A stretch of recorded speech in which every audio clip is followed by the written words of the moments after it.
In this video, I'm going to show you the easiest way, the simplest way, and the fastest way to go about sewing a corset. Trust me, if you're confused on how to sew a corset, this is a tutorial for you. Standing corset guaranteed. Let's get into it.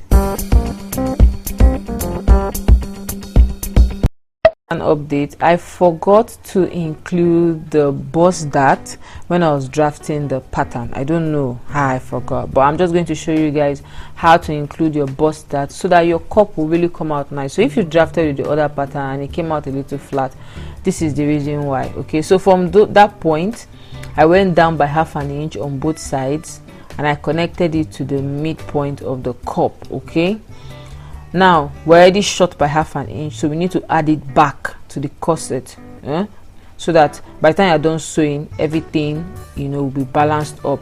So remember that in the drafting tutorial I came down by ½ inch. You're going to include the ½ inch again. Okay, you're just going to take it back into the cup, so when you're done cutting, everything is going to be balanced, because we took ½ inch below.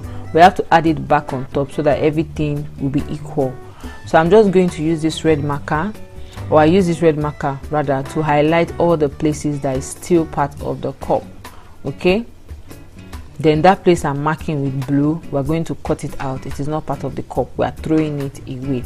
So if your cup came out a little flat when you used that pattern that's my pattern tutorial, please go back and add your bust dart. Okay, that is what I forgot to add in that pattern. So this is what we have here. We're just going to quickly go over to sewing the corset. So these are my corset pieces. I've already gone ahead to cut them, and I added 1 centimeter seam allowance on all sides, and this is going to be my seam allowance before I do tautology here. So the first thing we're going to do is you're going to join the front part. Okay, so I'm just going to place them on each other like this, and we're going to sew it on 1 centimeter seam allowance. Okay, so I took it over to my sewing machine and I joined it on 1 centimeter seam allowance.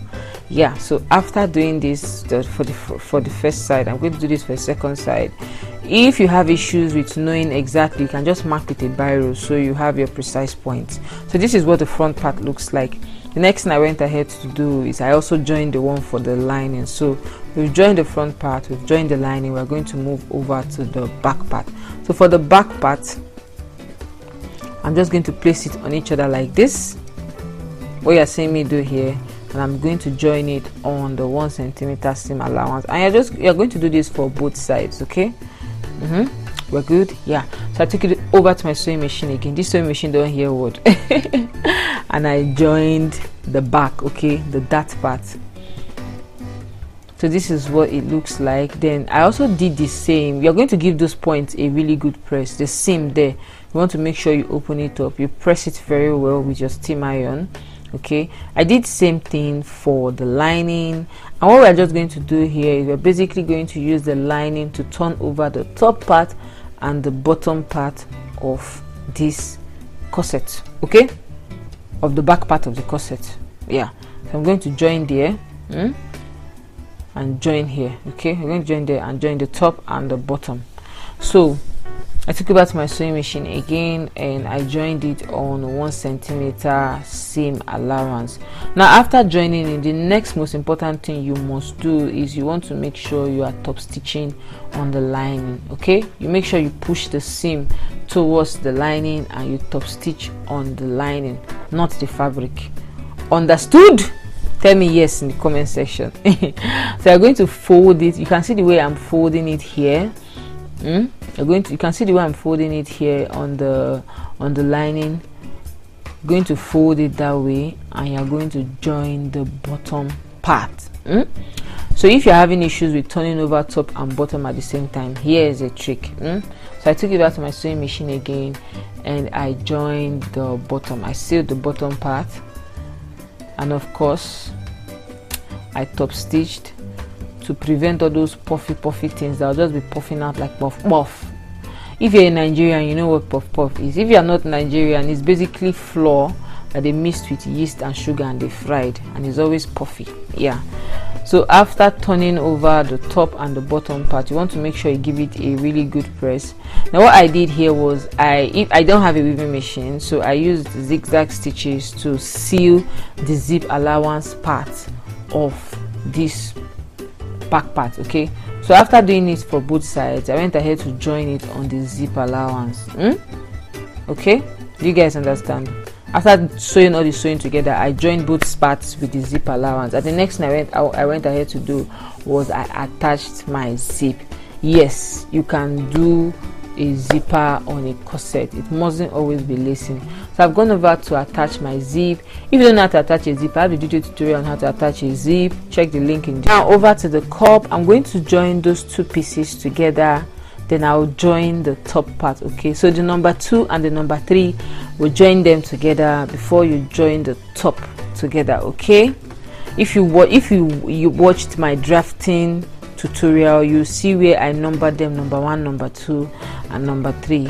So I've gone ahead to join the cup together. Okay, I did this for both cups and also did this for both cups for the lining. Right now, over to make your corset stand, you need your cups. Okay, already made cups, and I went ahead to insert a dart so it will be deeper and it will give it that standing copy effect, if there's anything like that. So now that's 1 centimeter seam allowance I added when I was cutting the fabric. I went ahead to mark it all out so it will help me with sort of the outline of this cup. Okay, and I just put it on it to sort of gauge.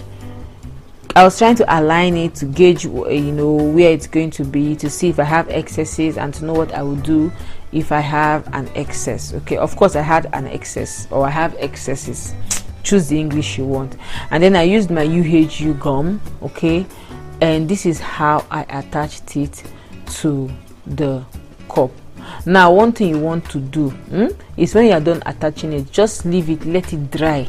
Don't be like me that I was going to go and push it. The thing now wrinkled a little bit. Okay, so just when you attach it, leave it like that to dry. After a couple of minutes, or maybe 5 to 10 minutes, before you go ahead to push it back. Okay, so this is how I attached the already made cup to my corset cup. Before we go ahead to sew the cup to the main bodies, okay, you want to create your channel for your boning. Okay, and I did that with the black bias, and I'm going to attach it on those 3 points. Okay, I'm going to attach it on those 3 points. I'm going to make 2 stitches both on the bias, to secure both ends of the bias, right?